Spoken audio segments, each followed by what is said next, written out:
Hello dear, इससे पहले अगर आप 3 वीडियो नहीं देखें तो ज़रूर जाकर देखिए। यह चौथा वीडियो है और आप लोगों को पता है कि जो भी थर्ड ईयर वाले स्टूडेंट हैं, मैं पहले ही बता दिया था कि आप सभी थर्ड ईयर के जगह पर थर्ड ईयर के क्लास नहीं होकर कुछ हम लोग कंपटीशन लेवल का MCQ देखेंगे। इसलिए देखेंगे क्योंकि आप अब थर्ड ईयर में आ चुके हैं, लास्ट समय भी है और बहुत लोग पास आउट भी हैं और आप अपेयरिंग है, तो लगभग मैं सिलेबस आप लोगों को बहुत सारा करा चुका हूँ, थोड़ा मोड़ा बाकी है। तो क्यों नहीं हम कॉम्पिटिटिव लेवल का क्वेश्चन देखें, ताकि हमें बहुत सारा नॉलेज, एक्स्ट्रा भी नॉलेज ज़रूरी है और वह नॉलेज हो जाए इस MCQ के ज़रिए। तो इस हिसाब से मैंने आपको करा दिया और करा भी रहे हैं। पूरा नवंबर भर चलेगा, फिर दिसंबर में हम लोग थर्ड ईयर के बच्चे खुचे जो क्वेश्चन हैं उसको क्लियर कर लेंगे। समझ गए? कोई दिक्कत नहीं। तो इसी कारण से आपका MCQ थर्ड ईयर वाले के जगह पर चल रहा है। तो जो भी लोग अभी तक नहीं समझे कि थर्ड ईयर का क्लास नहीं आ रहा है, तो थर्ड ईयर वाले के जगह पर ही ये क्लास आ रहा है। ये मत समझिए कि नहीं आ रहा है, सबके लिए महत्वपूर्ण है। पास आउट हो चुके हैं उनके लिए भी, और आप अभी अपेयरिंग है तो आपके लिए भी। तो ज़रूर पढ़े, कॉम्पिटिटिव आगे तैयारी करना ही है सबको, तो ज़रूर पढ़े। ठीक है, चलिए शुरू करते हैं। तो चलिए शुरू करते हैं। आपके सामने पहला प्रश्न आ चुका है। बहुत शानदार प्रश्न देखेंगे, आप लोग समझिएगा। कहता है दक्षिण पूर्व एशियाई का WHO पहला क्षेत्रीय कार्यालय कहाँ खोला गया। कहता है कि दक्षिण पूर्व एशिया का, समझिएगा, समझ गए, साउथ ईस्ट एशिया का WHO का रीजनल जो ऑफिस होता है, कार्यालय होता है, वह कहाँ पे है? दिल्ली, मुंबई, हैदराबाद, कोलकाता। तो राइट आंसर आपका जो है दिल्ली है। दिल्ली में जो है आपके दक्षिण पूर्व एशिया का WHO का मुख्यालय है। ऐसे आप WHO का हेड क्वार्टर बताइएगा कहाँ पे है। और WHO की स्थापना आप लोग को पता होना चाहिए 7 अप्रैल 1948 को। ठीक है, याद रखिएगा। इसका हेड ऑफिस बताइए कहाँ पे है। ये भी प्रश्न बहुत अच्छा है। कहता है कि एक नॉर्मल वार्ड में, एक जनरल वार्ड में नर्स और मरीज के कितना अनुपात होनी चाहिए। मतलब एक जनरल वार्ड में एक नर्स और पेशेंट का जो रेशियो है कितनी होनी चाहिए, मतलब कितने पेशेंट पर कितने नर्स होनी चाहिए। जनरल वार्ड की बात कर रहा है। तो एक जनरल वार्ड में आपको समझना चाहिए कि एक जनरल वार्ड जहाँ पे नॉर्मल पेशेंट को इमरजेंसी से शिफ्ट किया जाता है तो वह जनरल वार्ड होता है। उसमें देख रेख में नर्स को रखा जाता है। तो जनरल वार्ड में एक नर्स को 6 पेशेंट के ऊपर रखा जाता है। तो एक रेशियो 6, यानी एक नर्स 6 पेशेंट होता है, और यह जनरल वार्ड में ये चीज़ें होता है। ओके, चलिए आगे हम लोग देखते हैं। बहुत शानदार प्रश्न है। अब यहाँ पे एक और ज़बरदस्त प्रश्न है। INC मानकों के अनुसार, मतलब INC जो है इंडियन नर्सिंग काउंसिल, इसके स्टैंडर्ड के अनुसार GNM स्कूल में छात्र और शिक्षक का रेशियो अनुपात कितनी होनी चाहिए। मतलब जो लोग भी GNM किए होंगे तो उस GNM कॉलेज में INC के अनुसार GNM स्कूल में कितने जो है आपको शिक्षक पे कितने जो है कितने स्टूडेंट पर कितने जो है टीचर्स होने चाहिए। तो इनके अनुसार जो है 1:7, 1:7, 1:15, 1:10, 1:20। तो राइट आंसर 1:10 है, यानी एक टीचर और 10 स्टूडेंट, यानी 10 स्टूडेंट पर एक टीचर चाहिए। समझ गए? किसी अगर मान गए कॉलेज में 60 अगर मान गए स्टूडेंट का सीट है GNM का, तो वहाँ पे 6 टीचर होना ही चाहिए। समझ गए? क्लास के टीचर के रूप में, और बाकी जो मैनेजमेंट होता है वो तो अलग होता ही है। तो ये चीज़ें आप लोग समझ लीजिए। ओके, चलिए अब आगे देखते हैं। आगे प्रश्न है, कहता है आपके सामने ही प्रश्न है कि जब विकलांग व्यक्तियों का, समझ गए ना, यानी जो विकलांग व्यक्ति होता है, डिजेबिलिटी डे कब मनाया जाता है। वर्ल्ड डिजेबिलिटी डे कब मनाया जाता है। विकलांगता दिवस कब मनाया जाता है। अंतर्राष्ट्रीय विकलांगता दिवस कब मनाया जाता है। तो 1 दिसंबर नहीं, 15 दिसंबर नहीं, 22 दिसंबर नहीं, 3 दिसंबर राइट आंसर होगा। इस चीज़ को ध्यान में रखिएगा। समझ गए? आगे एक और अच्छा प्रश्न लेकर आए हैं आप सभी के बीच में। कहता है अंतर्राष्ट्रीय योग दिवस कब मनाया जाता है। अंतर्राष्ट्रीय योग दिवस का मतलब है कि इंटरनेशनल जो आपके योगा होता है वह डे कब मनाया जाता है, योगा डे। तो आपको पता होगा 21 जून सही राइट आंसर है। 21 मार्च गलत, 22 अप्रैल गलत, 21 मई गलत। तो 21 जून राइट आंसर होगा योगा डे के रूप में। ओके, आगे देखते हैं। चलिए एक और अच्छा प्रश्न आपके सामने आ गया। कहता है कि भारत की संशोधित राष्ट्रीय स्वास्थ्य नीति की घोषणा की गई। तो आपको पता होना चाहिए कि 1983 में पहला जो स्वास्थ्य नीति जो है आपके आया था, उसके बाद जो है आपको जो उस स्वास्थ्य नीति को जो बनाया गया था तो उसको संशोधन 2002 में किया गया। तो ऑप्शन नंबर हमारा इसमें 2 है, यही राइट आंसर होगा। राष्ट्रीय स्वास्थ्य नीति जो संशोधन 2002 है, revise health policy 2002 right answer होगा। ओके, तो ये चीज़ों को हेल्थ पॉलिसी जो बनाया गया था पहले, उसको 2002 में उसमें कुछ चीज़ें को जोड़ा गया, संशोधन किया गया। तो ये हो गया आपका ऑप्शन जो है सी। कहता है यहाँ पे एक और ज़बरदस्त प्रश्न है, कुबर को किस रूप में जाना जाता है? कुबर को आपको पता होगा, तो कुबर जो होता है वह आपके पीठ के बैक साइड में जो है पीछे से लेके ऊपर तक कहीं भी जो है वह धंसा हुआ जो है पीछे के तरफ जो है निकला हुआ रहता है, उसी को कुबर कहते हैं। तो उसी को हम लोग घुमावदार कंधा कहते हैं, यही राइट आंसर होगा। हिंदी में घुमावदार कंधा कहते हैं। ओके, आगे चलिए। अच्छा प्रश्न है आपके सामने, कौन से कारण है जो शरीर को दक्षता को प्रभावित करता है? दक्षता मीन्स जो हमारे अंदर योग्यता है, जो दक्ष है, जो इफ़िशियंसी है, मतलब समझ रहे हैं ना, उसको कम करता है। दक्षता को कौन कम करता है? शारीरिक बनावट कारण, शारीरिक क्रिया का कारण, मनोवैज्ञानिक कारण, यह सभी। तो अगर ये सभी जो है इसमें आपको शारीरिक दक्षता को कम करते हैं। अगर बनावट सही नहीं होगा तो यह भी कम करेगा, शारीरिक काम अगर ठीक से नहीं करेगा तो वह भी दक्षता को प्रभावित करेगा, और मेंटल अगर ठीक नहीं है तो यह भी प्रॉब्लम करेगा। तो इस पर लिए सभी जो है आपका सही हो जाएगा। बस क्वेश्चन को समझिए, समझने से ही बहुत चीज़ें क्लियर होगा। ओके, आगे देखिए। आगे है यहाँ पे कहता है मोटापा के क्या कारण होता है? तो विटामिन की कमी, मिनरल की कमी, अधिक कैलोरी का सेवन, उपरोक्त में से कोई नहीं। तो माय डियर, मोटापा बढ़ने का सबसे जो मेन वजह होता है, बहुत ज़्यादा इसमें कैलोरी का आप जो सेवन करते हैं तो बहुत ज़्यादा फैट बढ़ेगा और उससे जो है व्यक्ति को मोटापा होता है। बाकी विटामिन मिनरल से कोई लेना देना है नहीं, तो ऑप्शन नंबर सी ही राइट होगा। ओके, आगे देखिए। आगे है यहाँ पे कहता है श्वसन प्रणाली का कौन सा भाग जो है वाणी के लिए उत्तरदायी है? अब एक ऐसा भाग होता है जो आपको पता होना चाहिए कि वह श्वसन के क्रिया में भी भूमिका निभाता है और वह जो है बोलने में, खाने में भी भूमिका निभाता है। तो ट्रेकिया यह भी श्वसन प्रणाली का अंग है। नजल कैविटी भी अंग है जिसको हम लोग गुहा, नाक का गुहा कहते हैं। फेरिंग्स और लैरिंग्स, लैरिंग्स जो होता है यह श्वसन प्रणाली में नहीं होता है। तो बच कौन गया? यह फेरिंग्स। फेरिंग्स जो होता है यह भोजन वाला में भी भूमिका निभाता है और श्वसन में भी यह भूमिका निभाता है। तो इसीलिए यही हमारा राइट आंसर हो जाएगा, क्योंकि यहाँ पे कह दिया है श्वसन प्रणाली का कौन सा भाग वाणी के लिए उत्तरदायी होता है। तो यही फेरिंग्स ही एक कॉमन होता है दोनों में। समझ गए? आगे चलिए देखते हैं। और बहुत अच्छा प्रश्न फिर से है, फेफड़ों में एलोबोली की अनुमानित संख्या कितनी होती है? मतलब आपको पता है कि जैसे फेफड़ा होता है तो फेफड़ा में जो है ब्रोंकियाई होता है, उसमें गुच्छा के रूप में जो है आपके एलोबोली लगा होता है जिसमें हवा भरा होता है। समझ गए?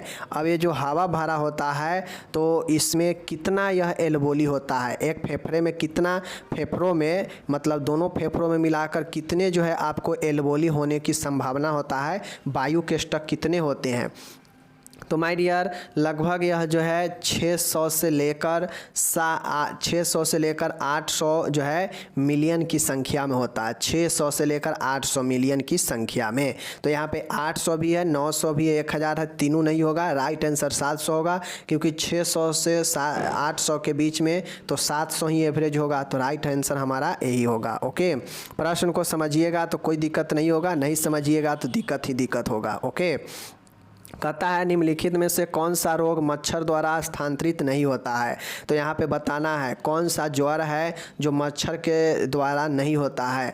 तो मस्तिष्क ज्वर, मस्तिष्क ज्वर समझ गए, यह तो आपको होता ही है मच्छर के द्वारा। मलेरिया भी होता है मच्छर के द्वारा। टाइफाइड नहीं होता है, समझ गए, यह सल्मोनेला टाइफी के कारण होता है। और डेंगू भी जो है एजिज एजिप्टाई के कारण होता है, एडिज एजिप्टाई के कारण। तो ये चीज़ को ध्यान में रखिए, समझ गए। बाकी मलेरिया जो है आपको बताना है किसके कारण होता है। ओके, आगे चलिए देखते हैं। अच्छा प्रश्न है यहाँ पे, एक और बढ़िया प्रश्न आया सामने। इसबगोल आप लोग गांव में देखते होइएगा, पैकेट में आता है इसबगोल के भूसी जिसको बोलते हैं, वह जल के साथ लेने से किस रोग से आराम मिलता है।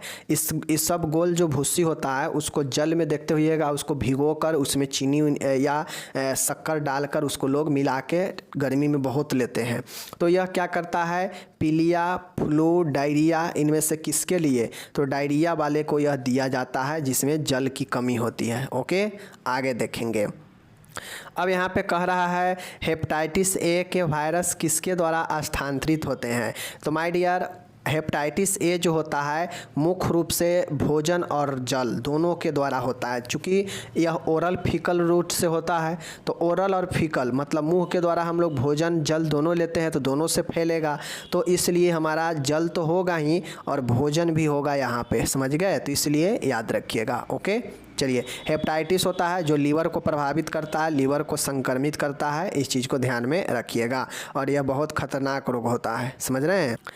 कहता है कालाजार रोग किसके द्वारा फैलता है। कालाजार किसके द्वारा फैलता है, एस्केरेसिस, ट्रेपेनोसोमा, समझ गए, लिस्मीनिया बैक्टीरिया। तो माय डियर, जो कालाजार होता है यह जो है लिस्मीनिया के द्वारा, लिस्मीनिया एक खुद रोग है, इसको ध्यान में रखिएगा, ये चीज़ों को ध्यान में रखिएगा। कालाजार, समझ गए, कालाजार, इस चीज़ को आप लोग को ध्यान में रखना है। आगे हम लोग यहाँ पे अब देखेंगे।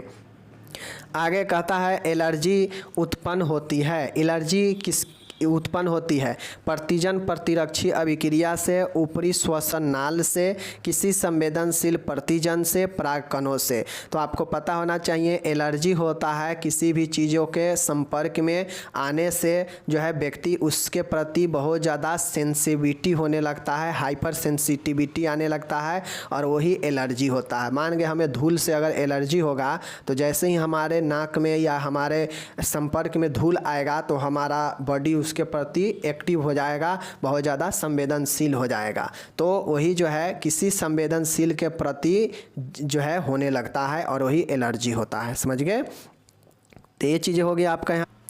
कहता है रुधिर कैंसर मतलब रक्त कैंसर। रक्त कैंसर को क्या कहते हैं, एनीमिया होता है, रक्त की कमी, पॉलीसाइथेमिया, ल्यूकोमिया।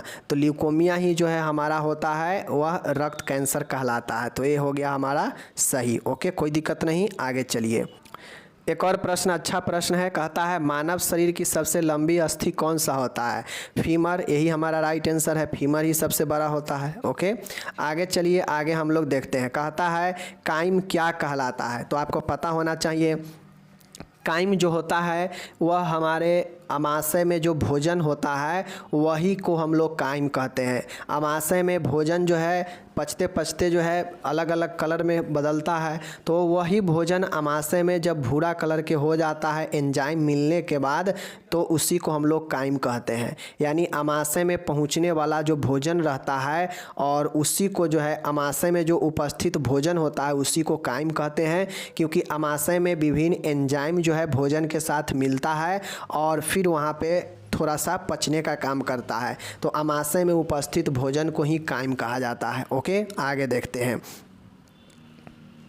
एक और अच्छा प्रश्न हमारे सामने आ चुका है, इंसुलिन का स्रावन करती है। स्रावन, इंसुलिन का जो स्रावन होता है वह किसके द्वारा किया जाता है। तो आपको पता होना चाहिए इंसुलिन पैंक्रियाज के द्वारा जो है क्या होता है, सीक्रेट किया जाता है। लेकिन पैंक्रियाज में भी अलग अलग जो है सेल होते हैं, अल्फा बीटा। तो बीटा सेल के द्वारा इंसुलिन का स्रावन किया जाता है अग्नाशय से, समझ गए। आगे यहाँ पे एक और प्रश्न है, बहुत अच्छा प्रश्न है। कहता है सिर व गले को रक्त प्रदान करने वाली धमनी क्या होता है। तो आपको पता होना चाहिए गले में जो है हमारा कैरोटिड धमनी होता है, समझ गए। कैरोटिड धमनी, यही हमारा राइट आंसर होगा। यही जो है हमारा गले में होता है और सिर और गले को रक्त प्रदान करता है कैरोटिड धमनी। ओके, कोई दिक्कत नहीं, चलिए आगे देखिए। कहता है सूंघने में गंध का मतलब कोई भी चीज़ का हम गंध लेते हैं सूंघते हैं तभी तो गंध आता है, ज्ञान आता है। तो उसके लिए कौन सा तंत्रिका तंत्र जो है सहायता होता है, ऑप्टिक जो तंत्रिका होता है देखने वाला, समझ गए। ऑल्फैक्टरी होता है जो आपका होता है सूंघने वाला, समझ गए, ऑल्फैक्टरी नर्व। तो यही राइट आंसर होगा। बाकी फेशियल नर्व यह फेस के लिए होता है, समझ गए। आगे हम लोग यहाँ पे अब देखेंगे।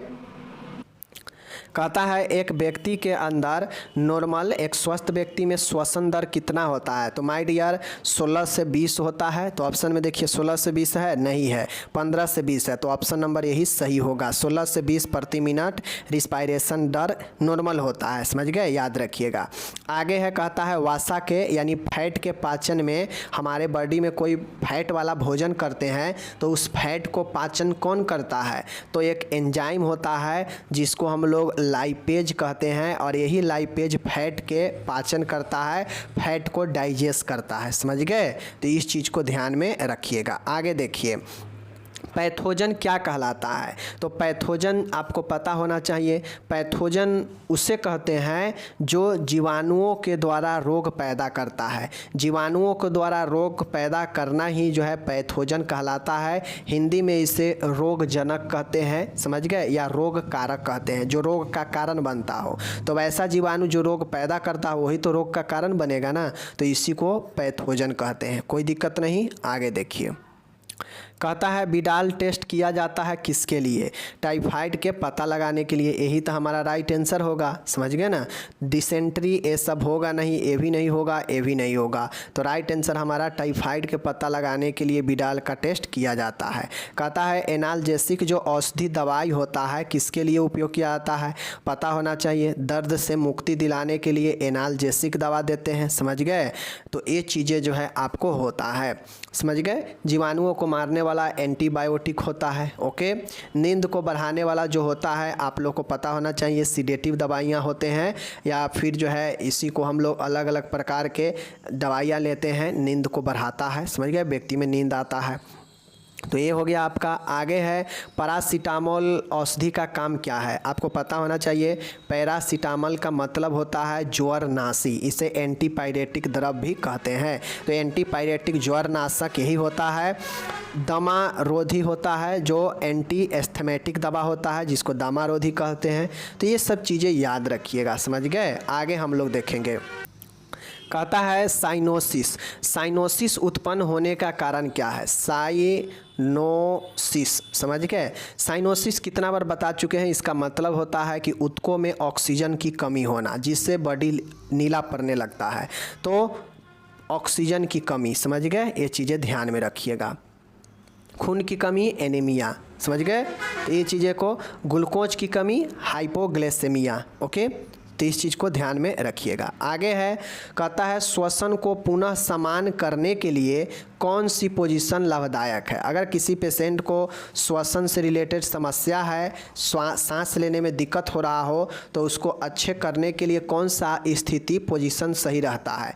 तो बार बार आप पढ़े हैं श्वसन और हृदय से रिलेटेड फाउलर पोजीशन होता है। तो फाउलर पोजीशन बेस्ट होता है श्वसन को अच्छा करने के लिए। कहता है इंट्राओसियस ऑक्सीजन कहाँ लगाया जाता है, पता होना चाहिए। ऑसियस जो होता है हड्डी में लगाया जाने वाला इंजेक्शन होता है, जो बोन मैरो में लगाया जाता है, अस्थि मज्जा में, समझ गए। तो ये इंट्राओसियस इंजेक्शन बोन मैरो में याद रखिएगा। ओके, चलिए आज का हमारा लास्ट प्रश्न है आपके सामने, यहाँ पे देख सकते हैं। कहता है एडिशन जो रोग होता है वह कौन से हार्मोन के असमान सिक्रेशन के कारण होता है। अब एक हार्मोन है जिसमें एबनॉर्मल तरीके से सिक्रेशन होता है, असमान हो जाता है। और हम जानते हैं कि हमारे बॉडी में हार्मोन अगर बहुत ज़्यादा रिलीज होने लगता है या फिर बहुत ज़्यादा कम भी जाएगा, तो दोनों कंडीशन में जो है क्या होता है, रोग हो जाता है। तो हार्मोन को एक निश्चित संतुलन होना ही चाहिए, तभी यह ठीक रहता है। ना तो ज़्यादा सिक्रेशन भी गड़बड़ है और ज़्यादा कम होना भी गड़बड़ है। तो एडिशन रोग उत्पन्न होता है जब हमारा एड्रिनल ग्लैंड जो होता है वह कार्टिकोस्टेरॉइड हार्मोन में बहुत ज़्यादा असमान सिक्रेशन हो जाता है, जिसके कारण यह कार्टिकोस्टेरॉइड हार्मोन अनियंत्रित हो जाता है, जिससे एडिशन रोग होता है, समझ गए। और यह जो है आपके एड्रिनल ग्लैंड के फेलुअर को बताता है, समझ गए। और एड्रिनल ग्लैंड कहाँ होता है, तो किडनी के दोनों ऊपर में जो है एड्रिनल ग्लैंड होता है। कोई दिक्कत नहीं। तो आपका आज का यह लास्ट प्रश्न यहाँ पे समाप्त होता है। आप लोग अच्छे से पढ़िए, समझिए। हम मिलेंगे आपसे अगले वीडियो में। अपना ख्याल रखिएगा। तब तक के लिए आप सभी को धन्यवाद।